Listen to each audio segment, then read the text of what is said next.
زمستان من ای میدان. سلام علیکم برادرای شهر محمد، هواداران شهر نر یوان.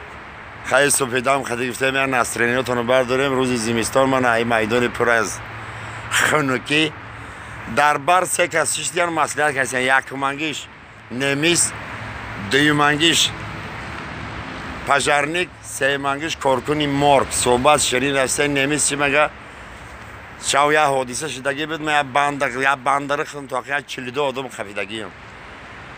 پژرنیک میگه خیلی سلوت چی بود؟ مگه پژر بود، پژری وزمی بود. مگه ما ای 12 متاش یک دختره که مگه همه دختره که بازه با گل مگه پاسات کردگیم. همین ندارگی بیان کردیم. آنها مگه خدمت زور کردگیم.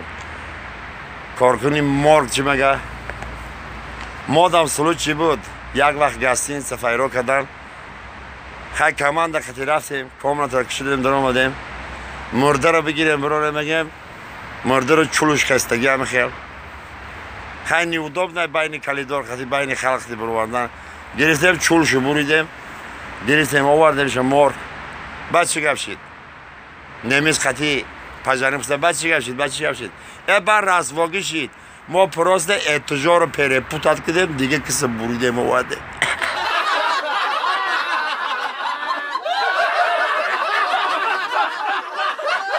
در مسکو که اگر آدم نرمال بگرده پریده چی بینه با یک خانی دیگه پدرکه اینام حاجی یحیای یاوانی منه همه برادر پاک پیل همه کتجه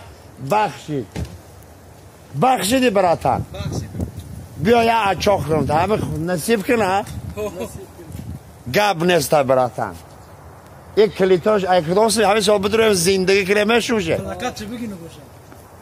بسیار بست پلاکتش نه همه پرادایی گفته که زنگ نزنن نفهمن که در اینجا کی زندگی میکنه تک مره کجا میدونن که اینجا کی زندگی میکنه پس که زنگ بزنن بفهمن دیگه زنگ نزنن. یا شام پر مهر محبت نصیب روزی شما و ما ای خداوند رحمانی تمنای او را میکنیم که همیشه دعاگوی ما غریبان باشید. بکم خدمت به غریبان ثواب است، ثواب رنج ما چون به حساب است. غریبی ده کشیدیم رنج بسیار از این خاطر دعامان مستجاب است. دعاگوی ما باشه ما خدمت شما با الله اکبر.